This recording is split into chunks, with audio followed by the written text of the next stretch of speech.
Welcome, Hotep, and I appreciate you all being with me today. Today, on Matters of Diversity with Dr. B, we're going to be talking about taking care of yourself. What are you doing with regards to your stress and your anxiety, especially as it may kind of be surrounding the times that's coming up today with this election? And so I have some wonderful guests who are going to be a part of a conversation with you all today. I'm so excited to have them. They have all been instrumental in my life in terms of what I've been doing as a counselor educator, and on this campus and throughout our counseling community. And they are just phenomenal individuals. And so I'm so excited to introduce to you all Dr. Shainna Ali. Dr. Shainna is a proud 3-time Knight and UCF 30 Under 30 recipient. She's a mental health counselor, educator, and advocate who is passionate about the stigmatization of mental health counseling and helping individuals worldwide recognize the importance of fostering mental wellness. She is the owner and operator of the Integrated Counseling Solutions, LLC, a strengths-based clinical mental health and consulting practice located in downtown Orlando. So check her out. Dr. Shainna is the author of the Self-Love Workbook and the Self-Love Workbook for Teens, and shares mental health awareness on her Psychology Today hosted blog, A Modern Mentality. So definitely want to welcome Shainna to be a part of our day today. Jesse Fox is an assistant professor of counselor education at Stetson University. Jesse earned his doctorate from the University of Central Florida and most recently spent several years on the faculty of Loyola University in Maryland in the Department of Pastoral Counseling. He has experience working with a range of clinical populations that spans a college counseling, outpatient addictions treatment, community mental health, and private practice. He currently serves as the executive director of the Episcopal Counseling Center and the director of the Counseling Research Lab. Next, we have Dr. Ann Schillingford. She's an associate professor of counselor education at the University of Central Florida. She currently serves as the coordinator of the Counseling Education PhD program at UCF. She has several years of experience as professional school counselor prior to completing her doctorate here at UCF. Dr. Shillingford has written several articles and book chapters on multicultural issues, particularly focused on disparities among people of color. Dr. Shillingford has a keen interest in exploring measures to deconstruct educational, social, and health disparities among marginalized communities. Dr. Shillingford is currently conducting research exploring the effects of media exposure to police and community violence on the physical and mental health of Black parents raising children and youth. Dr. Shillingford's co-edited book, The Journey Unraveled: College and Career Readiness for African-American Students, was published in the fall of 2015. And she currently has a co-edited book that just came out in September, Demystifying the DSM for School Counselors. Next, we have Dr. Coralis Solomon. I'm sorry about that, Coralis. Is a licensed mental health counselor in the state of Florida and an assistant professor for Troy University at the Tampa Bay site. Her doctoral studies were here at UCF, and so we are proud to have her as an alum as well. Her dissertation research explored self-compassion and emotional resilience of minority teachers working in elementary schools. In her private practice, Dr. Solomon specializes in individuals who suffer from anxiety, trauma, and depression. Her commitment to the mental health counseling field goes beyond private practice, as she is a nationally and internationally recognized speaker and a published author in peer-reviewed journals, definitely in the area of mindful self-compassion and burnout prevention. So you're going to get a great teaching from her today. And last but not least, we have John T. Super, who is also a faculty member at the University of Central Florida. Additionally, he directs the operations at the UCF Community Counseling and Research Center that provides over 6,000 hours of counseling to the Central Florida area. He earned his master's degree in marriage, couples, and family counseling, and is a doctorate in counselor education here at UCF. After receiving his master's degree, he worked and developed a clinical private practice with a focus on helping LGBTQ plus couples and with relational issues. He is a national certified counselor and is also licensed by the state of Florida as a licensed marriage and family therapist. Help me welcome my guests. I appreciate you all being here. Please come on screen. And I just want to ask you really off the bat, how you doing? What's going on? How are you all doing right now in this day and age? And whoever would like to start would be. Go ahead, Coralis. I see your mic off. All emotions. A little emotionally tired, but excited at the same time. I'm grateful to be here. And I'm going moment by moment right now. Moment by moment. So we're going to be able to help the audience recognize how we go moment by moment, what we kind of share with each other as counselors to how to get over anxiety and how to deal with moment by moment stress. So thank you for that. How about you, John Super? How are you doing today?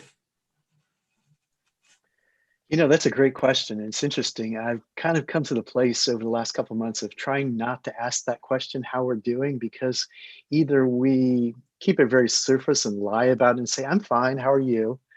Or we give the real answer, and then that becomes a little bit depressing. But I think today of all days, we really do need to be honest with where we are and what we're feeling. So, you know, thinking about your question that you asked, I think there's a level of anxiety that's just below the surface, wondering what's going on. I find myself being very fidgety, going back and forth between things and having a hard time concentrating, and maybe a little afraid of what tomorrow holds. And I think my heart hurts a little bit for some of the messages that are being delivered in society right now. So I can honestly say there's many different emotions there. Thank you. I appreciate you sharing that. And that is really the gist of the question, right? The question is to be there. And as a counselor, I do expect people to kind of tell me those things, right? But I think in passing, most people are like, you know, I didn't really want all that. So, but thank you for sharing. Dr. Shillingford. Thank you for asking. I would say that I am maintaining today, as I have over the last few months. It just seems like things are just happening and compounding with each other, just multiple layers. And so I've had to be able to just maintain my mental health, my status, and find a space that's working for me. So I've had to do several self-explorations today just to find that space that works for me. And so right in this very moment, I am okay because I am surrounded by wonderful colleagues. So in this moment, I'm good. I'm okay. But outside of that, it's been quite a struggle. All right, thank you for sharing that, Dr. Jesse Fox. When you asked that question, the immediate thought came to mind as surviving. And you know, that was kind of came from a conversation I used to have with my old counselor, actually. He would ask me that question. I would say, well, you know, I'm surviving right now. And, you know, the other thought that came to mind is just the timeline of events leading up to this moment. Because asking how you're doing now cannot be really understood without some time context and the buildup of events to this moment, and just how difficult and challenging that has been for several months now. Right. And I was joking with a colleague of mine just walking into this talk here. I said, does everything in 2020 have to last seemingly forever? There's a little bit of humor in that, you know, which we could find some relief, but I would agree with Dr. Shillingford. It's great to see the folks on this call here and to see so many kind of bright rays of hope. All right. And Shayna, bring it on home. How are you doing? You know, I'm listening to all these answers and I had to really stop and think for a moment when you asked, how am I feeling? Much like how what Dr. Super mentioned earlier, do you really want an answer or not? So I really appreciate that you're creating a space for us here to kind of normalize that as counselors and mental health professionals, we have feelings too. So I really appreciate the moment to kind of come to that, because after teaching today and seeing clients, I'm thinking, what am I feeling? Because a lot of times, and whether, you know, individuals tuning in are counselors or not, we're all helpers of some sort. And when we're thinking about other people, we tend to neglect our own emotions. So with that being said, I'm feeling a lot of different emotions. In some ways, I am hopeful and optimistic. And in lots of ways, I am anxious and fearful. But I have been trying to tether myself to the mantra pretty much this whole year and maybe my whole life of manage what you can, release what you can't. And that has been getting me through. Nice. That's wonderful. Thank you for saying that. So the first word I want to throw out to you all is this word called skepticism. And I'm seeing it a lot. I'm seeing it a lot throughout a whole lot of things, whether it's the pandemic, whether it's about what's happening in Black and Brown communities. It's definitely things that are happening surrounding this community with regards to the election. So when I say the word skepticism, what comes up for you?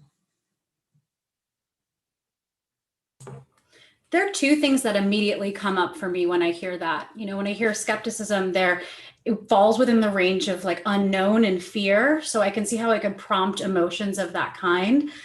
But also I go into thinking about how I've been trying to treat my own skepticism, and it's kind of changing it into more of like a compassionate curiosity. So I think as humans, it's natural to be interested and intrigued by things that may be different, trying to gather different perspectives, making sure we are staying out of our own opinions and making sure we're making space out of empathy for others as well. And I think that this method of using more of compassionate curiosity has helped me to better connect to other people and better understand what's going on in our communities, whether that's our local community or whether that is our global community. So how does that process look? How do you kind of do that connection piece? I think the first part of it, the compassionate aspect, which, for counselors, we're trained to do, but truthfully, that is a human skill of just caring for yourself and caring for other people in that way of instead of just going strictly to whatever the details, facts, or facets or statistics or polls may be telling us, also looking for the humanity in that. So when someone is coming to you, asking you how they're doing or how you're doing, what's behind that? When someone's coming in really stressed, what's behind that, right? So looking for the human in all of these scenarios so we can better understand ourselves and connect to one another, because I think a lot of that connection is missing just in a socially distanced time, but also in a very divisive election season. Okay, excellent. So what that word skepticism, John, anything for you? Yeah, absolutely. I kind of agree with Dr. Ali that it is a natural human condition to be curious. And so what goes along with curiosity is skepticism. And we're living in a time where we've learned not to trust anything, right? We have been through the last 7 months of society changing. And when we go through so much change, it upsets that stability that we have that kind of puts us off kilter.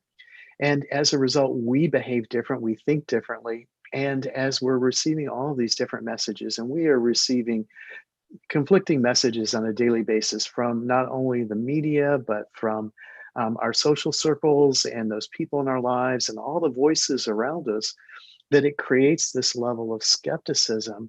But I think building on what I also heard is that with that, realizing that there's a yin and yang to everything, with the skepticism also comes a level of hope. If you can find the resilience, and what I try to do is balance that skepticism with finding something good about it. So it brings that curiosity, or it brings awareness of the humanity, or maybe forces me to have greater levels of connections with those people that I come in my life with. So when I hear you say skepticism, I naturally, I think that's probably a default for me, but I try to take it a step further, not just to stay as a skeptic, but what good can I make out of that? Yeah. Anything else from the other three of you? Anything that you want to share? What comes to mind, similar to what Dr. Ali and Dr. Super said, is it's sort of a balancing act between being optimistic and pessimistic. And with that comes emotion. So am I hopeful at this time? Or am I feeling discouraged? And also with that comes my behavior. So do I, just lay down and cover up because I don't want to hear the news and I don't want to know what's happening? Or do I just get up, get moving, do whatever I have to do. So it's that balancing act at any given moment right now of what is happening and how do I perceive it? Does it sound like something that's going to be good? It's hopeful that things are going to be better. Or on the other hand, is what I just heard something that's just causing situations to be worse. Right. And so that balancing act for me. Okay. Well, listen, I was reading this in an op-ed. I think it came through something that might be in the New Counseling Today. But anyway, this passage, I just wonder what comes up for you all when I read this to you. The thing about the election is that we have a theoretical deadline. We've always thought we understood when voting for an election when it was over, right? But this year, we can't even have a sense of certainty about when it might end and when it might be over, when there might be an undisputed winner. It's already showing up today. I mean, it's the day after, and we already know that we don't know when this may end. So when what comes up for you when, and what can you share with others who might be experiencing this anxiety and this thing about anticipating an end, knowing that it would be, especially in this COVID time, right? Because we don't know. We are like anticipating this end. We knew for a fact that most elections end on election day, and now it's not. So how do we combat that? What kind of thoughts do you have around that? If I can speak about that, since it seems that every single client that I'm seeing seems to have experienced that kind of anxiety. When is this going to be over? And there seems to be this need to be in control, right? Wanting to have everything under control.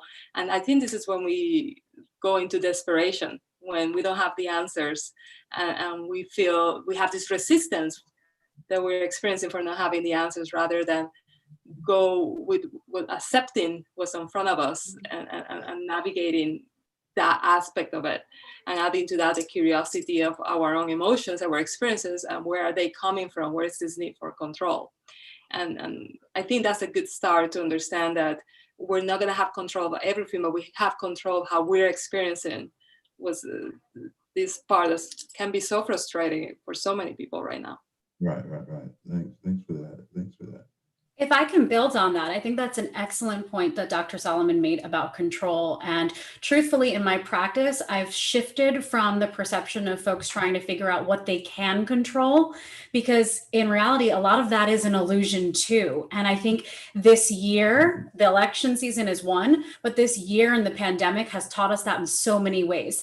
A lot of folks may have had their whole year planned out, milestones, graduations, what work would look like, conferences. I know I can go on, and I'm sure everyone listening has their example of what that was within their control, but clearly it wasn't within our control, right? So we have this sense that it's within our control, and I've kind of tried to shift it for myself and for my clients to look at what's within our management instead. So these are the things that are within our realm, and something that we can do can affect that, right? Like, for example, in this current status, we may not be able to say, this is when we'll have election results. So letting go of that might help you to repurpose that energy and utilize it in a better way, such as investing in your self-care. Okay. She learned all that at UCF, everybody. I just want you to know. I hope that she didn't bring this all in with her, but she definitely has left with it. And so thank you, Shayna, for sharing that. Others, what are your thoughts? Yeah, Dr. Butler. We're kind of picking up on what others have shared, and kind of going back a little bit to your previous question, because I think they're connected. Mm-hmm. When I hear skepticism, I also hear trauma. And when trauma happens, it's really hard to keep perspective of things. Right. Because we get lost in our trauma narratives. And so I think a lot of that is happening for a lot of folks. And so it's hard to trust when you're in the midst of trauma. And so skepticism is a response to that. And so I kind of go back to, I find myself kind of coming back to a lot of the wisdom of the 12 steps in AA.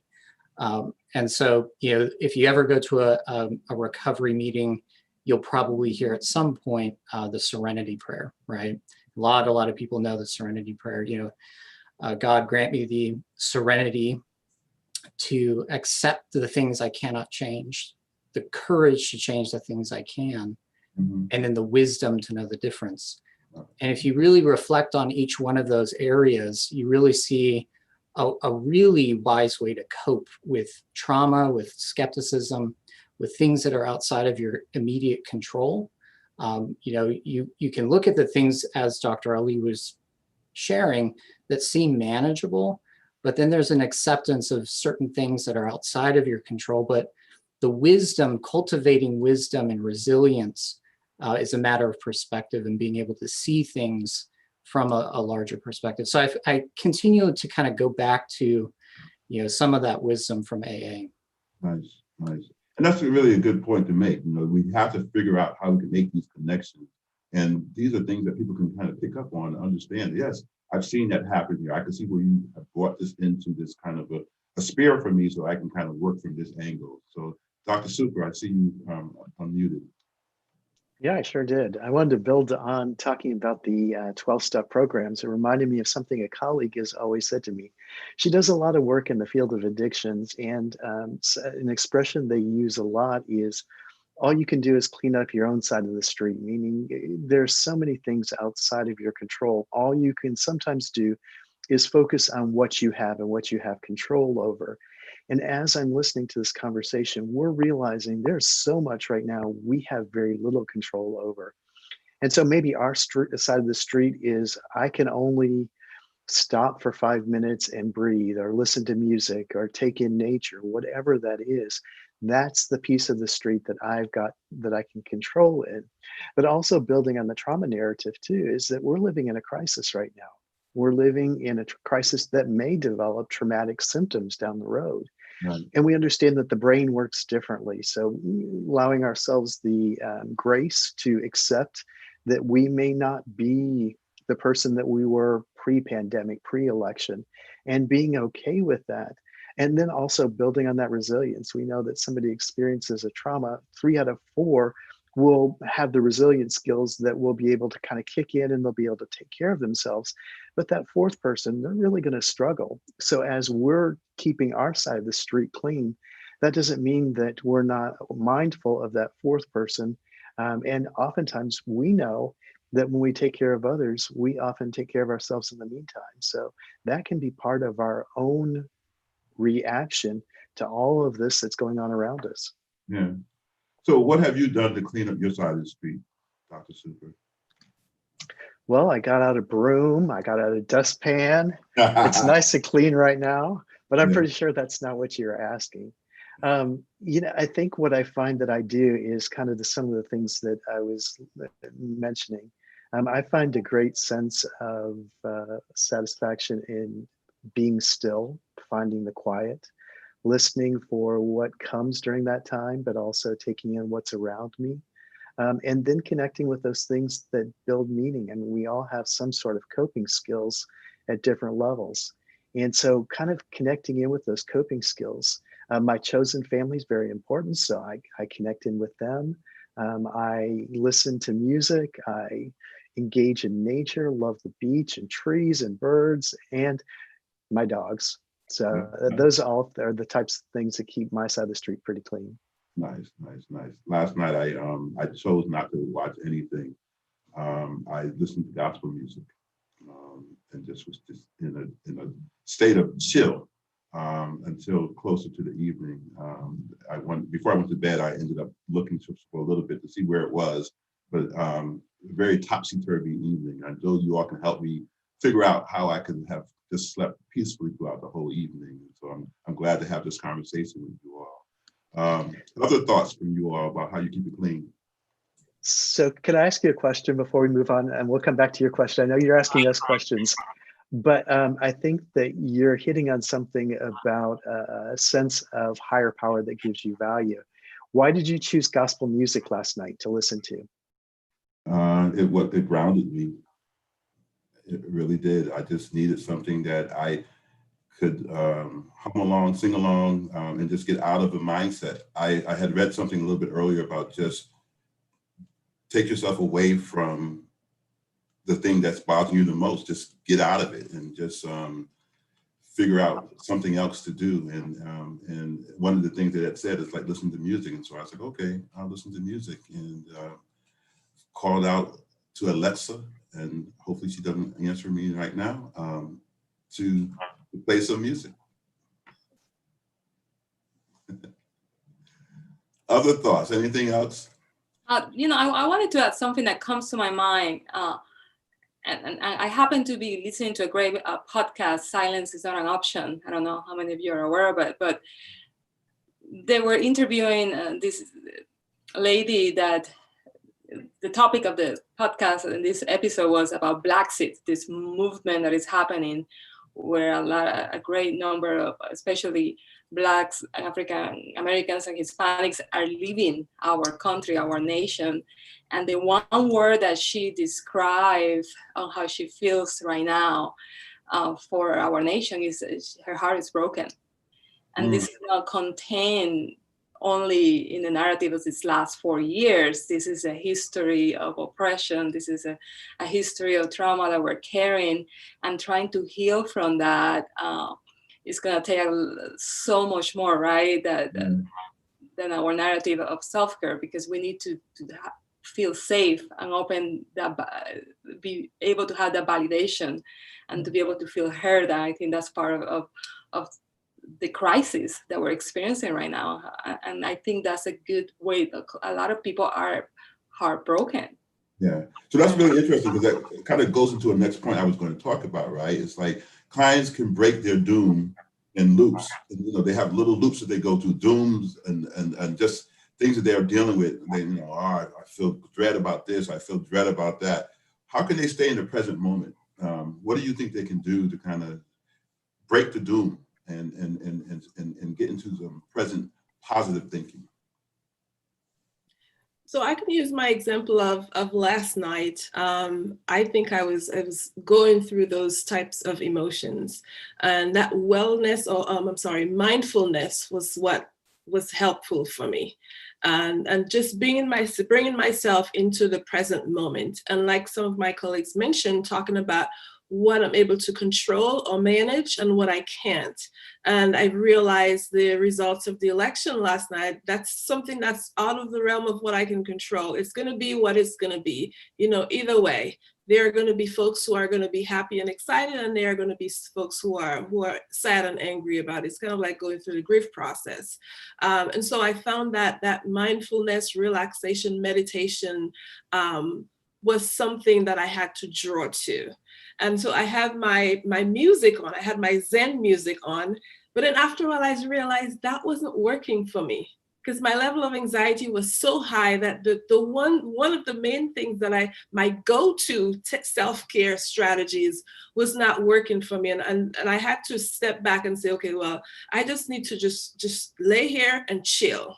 Just relax. If I hear the music, I hear it. I was trying to do my breathing and listen to my breath, and that just wasn't working. And I was struggling. I found that I was struggling with my own self-care strategies. Wow. And so I had to step back and just realize, okay, this is not the moment. I'm just going to be silent.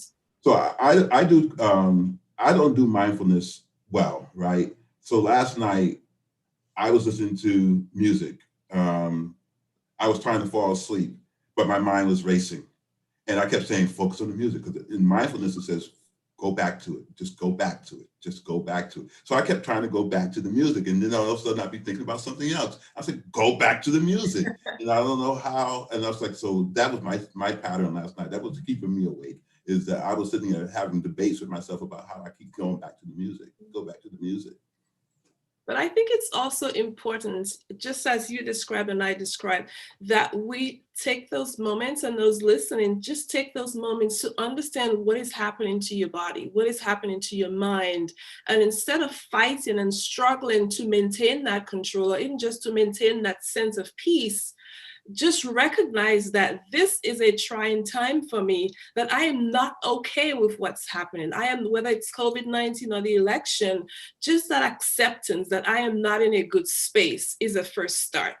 because it's counterproductive if we try to fight with ourselves, fight with our minds to maintain that balance. And so just that level of acceptance, and maybe try something else, call somebody else. Like I text Dr. Super all the time. We have the weirdest text conversations, but he is one of my sources of support. So when some of my strategies, my own strategies that I try, don't work, then I find other things that are going to be helpful for me. Nice. Like gardening. Dr. Butler, your comment about not feeling like you're good at mindfulness. I think I've been meditating for 8 years, and I feel like I'm on day one still. And so one person who I really look up to is Father Martin Laird, and I was on a silent retreat with him once, and he shared that when you find yourself really doing that, where you're really starting to beat up on yourself, usually there's a part there that needs some love. And so that moment of being able to honor the pain that you're in, the moment that you give yourself kind of the gift of curiosity about why this is so hard, is kind of a form of love. And when I think about what people are going through and what Dr. Solomon was sharing, outside of ourselves is also communities of love and communities of resilience that I think I hear a lot of people almost kind of saying that's not there right now. And so, my immediate thought process is, how do you build communities of resilience, and how do you build relationships? Because we can do our part.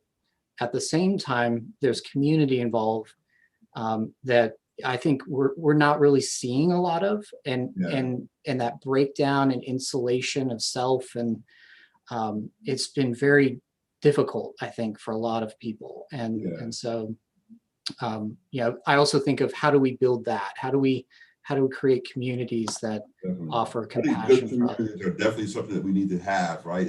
And I think that's why it's really important to have friends on the West Coast and in Hawaii, so that you can, at 2 o'clock in the morning, you have somebody you can call if there's a need to kind of distress and kind of have someone to talk with. I appreciate that.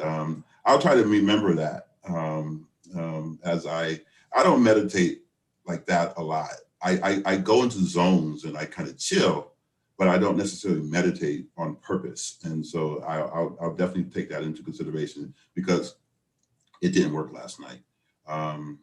So Coralis, anything? Well, we talk about mindfulness, and it's so important to be aware of our emotions, but mindfulness alone is not going to be helpful if I have this awareness that I'm experiencing a moment of suffering. But then what do I do with that? What do we do with this suffering? Is it enough just to sit with it? Right. Usually we have a history of oppression or that we carry. So that's where self-compassion is useful, because self-compassion is the heartbeat of mindfulness. Self-compassion is the active antidote that we need to self-care. Right. I like to use the term inner Googling. And that's the curiosity aspect of mindfulness, where we inner check within ourselves. What do I need right now? What is it that I'm experiencing right now? Contain it with an emotion. But if from that you don't know, then what can you offer to yourself? Which you might be looking into our communities. Maybe I just need a hug. Maybe I just need a deep breath. There's that part. We're gonna be cutting ourselves short. Yeah. So you talk about self-compassion. I don't know if you all can see this book, the Self-Love Workbook. And so I have 2 questions for you, Dr. Ali. And it stems from, can you talk a little bit about what is emotional awareness? How do you kind of get in touch with that in some regards? And then the other thing I wanted to see if you can touch base on, it's in her book and you can find it, and we'll put it in the link, is your coping toolkit. How do you create a coping toolkit? I'd be happy to talk about both of these, Dr. Butler. Thanks for bringing them up. And I have to say, with the emotional awareness, you gave us all a wonderful opportunity in the beginning when you genuinely asked how we were doing. So I think societally, we tend to either you go in two directions with that question, but how are you doing is how are you feeling, the true emotional connection of your present being. So I think we had some really great examples of that. A lot of us were experiencing similar emotions, but a variety of several emotions at the same time too. So it's that I really, really love, and will probably dub Dr. Coralis for saying inner Googling. I think that's such an amazing way of thinking about it. That's one way to heighten. Isn't it good? I think it's such a great term. I think that's a one way. So, if you're asking someone else how you're doing, but for yourself, that's the same thing of what am I experiencing right now in the present? It doesn't have to be asked just when somebody's asking it of you. Can you ask that of yourself? Right. I think that that's key, because I was hearing a variety of really amazing coping skills, but some things that were standing out for me were in certain moments, your go-to skills may not work. And that can be really disheartening for folks when, I really like this. I've worked hard on this. This is a key component of my wellness. And when I really need it, it feels like it's failing you. But that's just what's going on in the context. Dr. Solomon brought up the aspect of suffering of, should we be coping with suffering? What does that exactly look like? And we've talked about some really other wonderful concepts like grace and acceptance and compassion as well. I think that's the space for those things. But when we think about the coping kit, I think that everybody needs one of these. And sometimes it's more of a metaphorical kit, sometimes it's a list, and sometimes it is actually a kit. But it's a variety of different things that recognize that you have widespread needs and how can you meet those in different ways in different contexts, right? So I heard a wonderful array of strategies before, but it's important to realize that as we build our toolkit over time, we want to learn from one another. I know I heard some great strategies that I'm going to be adding into my toolkit, but also honoring, just because prayer works so well for someone else or music works so great for another does not mean that's going to work for me. So realizing how coping is really subjective. We all need it, but it's so tailored to our unique sense of self, and especially in the current moment. So having a variety of different things, some things you can do proactively, some things you can do on election night, like turning your phone off. Like that was one of the things that I did. Those are types of things that are helpful, or even reactive of last night was a lot. So what do I need to do today that I'm recognizing that I'm still reverberating from what was going on? And even leading up to the election, I turned off social media. I was like, nope, not going to do it. Not going to be there. Not going to be the one. And so I appreciate that. Thank you for sharing that. Do any of you all have anything that you put into your coping toolkit? Or John, you were going to say something, so go ahead. It was off topic, so we can come back to that. I think I kind of walked through my coping toolkit a little bit earlier about the things that I like to do. And there are many times that none of those work. Yeah. And so then it becomes the creative aspect of talking to others or, looking outside. What else can work for me, or what used to work a while ago that I haven't touched in a while, and go back. So I got a great question for you. Controlling the elements, controlling the people who are around you. So Dr. Super, this is it, right? How do you control that? How do you go about removing unsupportive friends and or leaving environments that kind of make or trigger you and don't necessarily work well for you? What are some of those things? Are you asking me personally, or are you asking more metaphorically? More metaphorically, because I don't want to put all your stuff out in the street. Well, I appreciate that part.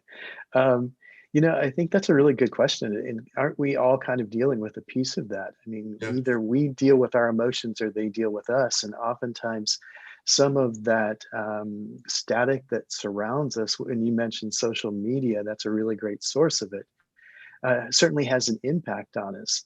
I read something recently that 3 to 7 minutes of negative news in the morning, that people who hear that, 27% of those report having a bad day. And so that information that we're taking in really does have an impact on what's coming out of us. So being aware of what comes into us would be my suggestion. And those things that are difficult. For me, when I'm, especially with social media and during the election, it's just such a divisive time. I mean, it's either one or the other or silence. And so there are people who hold very different opinions of mine that I look at, I read, and it's hard not to react to. But I also try to understand where they're coming from, because there's something at the end of the day that we are all human beings. We may not agree with each other, but we all live in this world together. And we know that during times of crisis, we have an amazing way of coming together. So there's a connection. So sometimes I try to look for what that connection is. It's much like we do with our clients or teach our students. Even if we don't agree with the client or we're reacting to them, what do we agree on? Do we agree that we're human beings, or that we both like gospel music, or whatever it is? We find that level of connection. We build on something that we do have in common to kind of bridge over the things that we're different on. Yeah. How many times can we turn the other cheek? Anybody? You know what I mean by that? I only got 2 cheeks. You only got so you only got your limit is 2. You get 2 tries. You get 2 tries and then you're gone. I think Dr. Butler, an aspect when we think of that, are we working based on our ego, or are we working based on our own survival and need for setting healthy boundaries? And we need to check in with ourselves to see which one are we going by. Right. Are we taking it too personal, and that's where the problem is? Mm-hmm. Or can we create a separation to decide if this relationship needs to stay or not? So that's a really good question, right? Because we have to kind of figure out what our stresses are and when our buttons are being pushed, right? Because that's the best way to figure out how to work through the anxieties, if you can recognize when you are in a stressful moment. And so what do you all want to add to that? What are ways that people can kind of recognize, do that self-examination and know that there's something that's happening? There was something that came to mind as others were sharing. To your question, like how often can you put yourself in that position of turning the other cheek? I think that's really so context specific. It's so specific to different people and their situation that they're in. But I try to draw a little bit from like attachment theory, that we all need a safe haven. Yeah. And how can we cultivate kind of again, like a community of resilience where we can truly be ourselves, we can be received, and to have that kind of in and outward flow of care and attention that gives you the kind of ability then to kind of venture out and take risks. And sometimes venturing out of that is a real risk. And so to say to someone who doesn't have a safe haven, go out and take that risk is not going to help them potentially, because that is potentially a very big risk for them to do. And so my immediate thought is, to develop some place where you do feel that sense of connection and safety, to then venture out and be a change agent and take those risks. Nice. So when you think about just life in general and going to your pleasant space, or they always say, go and just kind of find yourself in some exotic island or something like that. What's the process? How do you get there? Especially in stressful moments or trying times, how do you get yourself to go to that place, to kind of get into that zen, so to speak?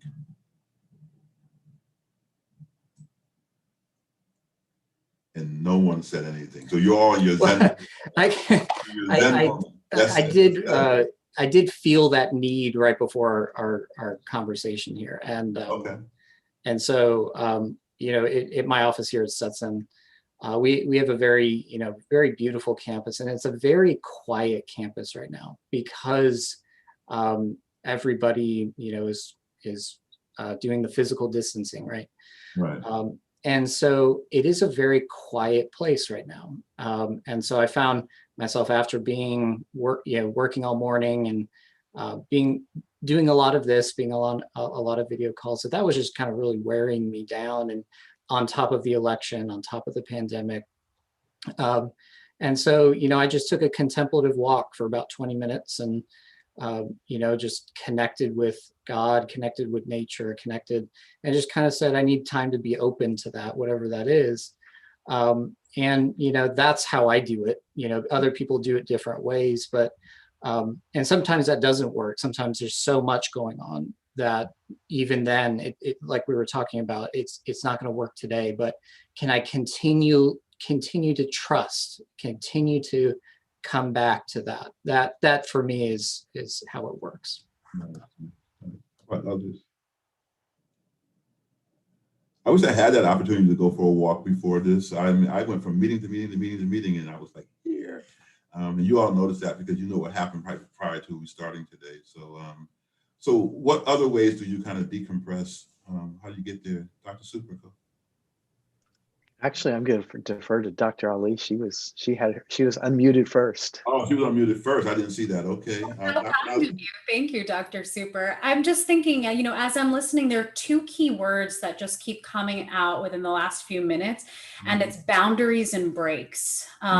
So the first, thinking about boundaries, even thinking about the question of, limits and turning the other cheek and all of that, I want people to recognize that setting boundaries is a process, but it is a self-care process. So it's not something that will happen easily, especially if it is a new, helpful, healthy boundary for you that goes against what's happened in the past. Right. So I think about past election seasons, perhaps. Maybe you were open to talking about the election all the time, no issue. You were doing superb and you can handle all those conversations all the time.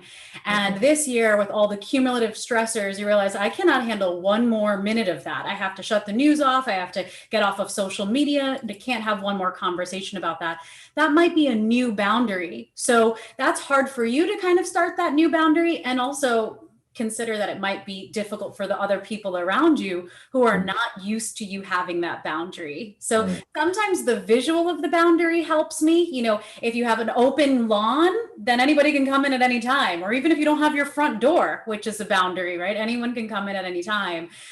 When you start to build that fence, if you're just building it, someone may just walk straight by it because they're not used to it being there, and they're used to walking right up to your door, right? So, while I don't think it's a laughing matter, especially in certain boundaries are very serious, it's helpful to realize that boundaries are not made overnight. And then we can feel less crestfallen when our boundaries are pushed in any way. Also realizing that we have to set boundaries for ourselves and adhere to that before we can expect anyone to respect our own boundaries as well. And one of those ways is with personal breaks. So you ask the question about, where's our space and how we get there. And I think, wow, I haven't been there all year. I just have not had the privilege to be in that space that I almost forgot what that visual even looked like for me. And instead, though, I have been trying to give myself more gracious breaks within my day. It's as simple as, thank goodness I have a dog who kind of makes me go outside.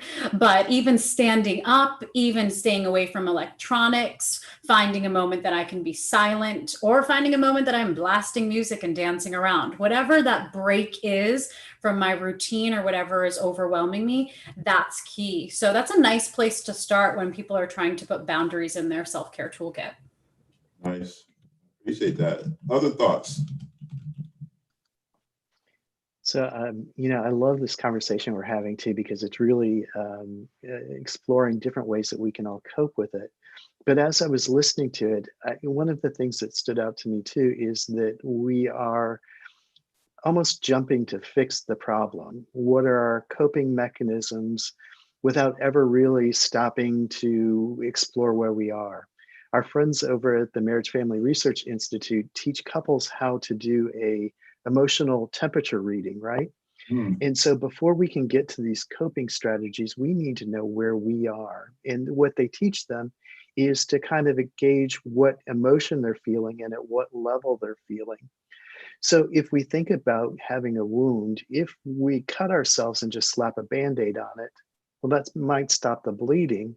But if we've got any type of contagion in there, we didn't clean that out. So we're not now going to have an infected wound. We really have to pay attention to that. So before we get to these resilient measures, we need to stop and pay attention to our emotions, explore where we are, and then we can be more effective with getting to our place of peace or finding methods that really help ease us once we understand, hey, right now I'm feeling angry, I'm feeling hurt, or I'm feeling scared. And then, if we think about minority stress, those who are already feeling minority stress, who feel marginalized by society, when we get to these pressure points where something like an election comes along and there's messages that are covert and overt being expressed, now we're amplifying all those messages and those emotions that existed before. So if we don't pause and really explore that before we jump to the, what music do I listen to? I'm not sure we're doing ourselves a service. We really have to understand our emotions first. Nice. So, I have to tell you all that I really appreciate everything that you all have done and what you brought to this podcast today. I'm looking at the time and I'm like, wow, we are almost at the end of the hour, and just how quickly that went by and how much I have enjoyed just having this time with you all. I think about the fact that, a lot of times before COVID, I got to see a couple of you all anyway in the offices and along those lines. And then the conferences that we would go to, and if we didn't see you anytime before that, we definitely saw each other at conferences, and that didn't happen. And so, but today I feel blessed today because I get to see you all and get to have an honest conversation with each of you. And as we come to the end of the hour, I just want to check out. And that's what I usually do when I'm working with groups, right? I want to check out and see how everybody's done or how everybody's doing after what we've just gone through. And just as I entered in asking you all how you're doing, I guess I want to enter out with that same type of a response, right? So how are you now? What's going on? Do you feel anything differently as to maybe how you entered into this space today? I definitely feel better. Go ahead, Dr. Solomon. No, I was just having that thought, like, gosh, I feel so much better as this meeting was ending, just like what Dr. Super and Dr. Fox are saying. And I have to feel, I feel like we're going full circle here, because I remember, Dr. Butler, the times that I used to shadow you when you were teaching the multicultural class. Mm-hmm. And I'm about to teach my multicultural class, like, gosh, we're coming down into full circle here. So I love having this gathering with you and with all of our really cool. So everything's connected. It's all connected. So listen, one of the things that you do, and you do very, very well, is laugh yoga. Is there anything you can do in a minute for us before we check out, laugh yoga wise? Yeah, sure. All together at the same time after me. So that's so funny. So everybody's laughing. So it really does something for you, right? Yeah. So I would tell you all, check out Dr. Solomon, check out Dr. Ali, check out Dr. Fox and Dr. Super, Dr. Shillingford, because they bring a wealth of knowledge and talent to the counseling profession. And I appreciate you so much for being here. So I still want to ask that question. How, if, those of you who didn't speak yet, what space are you in right now?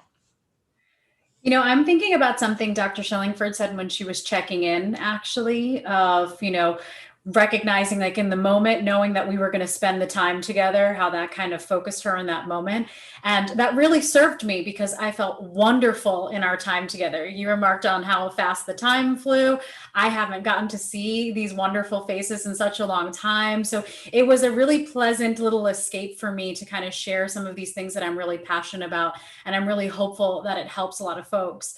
But also, as our time is closing, there's a reality that's still beyond there. So those emotions emotions that I checked in with that I was able to kind of put at bay for this hour, like hopefulness, sure, but also anxiety and uncertainty, those are coming right back up because I was only able to table them for this time. But I am grateful that I was able to kind of table it for that time, because that is a break in and of itself that I wouldn't have been able to get by myself. Right. So find your friends, find your people, and take a break, even if it's doing a Zoom meeting like this, just to kind of unleash. This might be a good way. Dr. Super, anything? Yeah, absolutely. As I was listening to Dr. Ali, I almost started crying. It was really an emotional moment. And it's not because, it's certainly based on what she said, because I think we've got such admiration for each other as we're sitting here looking at your faces. And I really enjoyed this time to be distracted. But the thing I've also noticed is this this election season has been emotional. When people have voted, it's emotional. They've cried and there's a reaction to it. And our emotions are right there. And while it is really great to be distracted, I would encourage everybody who's on here, find a group like these wonderful people and distract yourself for an hour, because it fills your cup back up. But at the same time, that emotion is going to be there, and we are going to continue to feel uneasy. And it would be nice to think that it's going to end in 15 minutes or 15 hours or 15 days. But we know this process is going to take a while. We are divided and we've got healing to do. And so that emotion's always going to be present.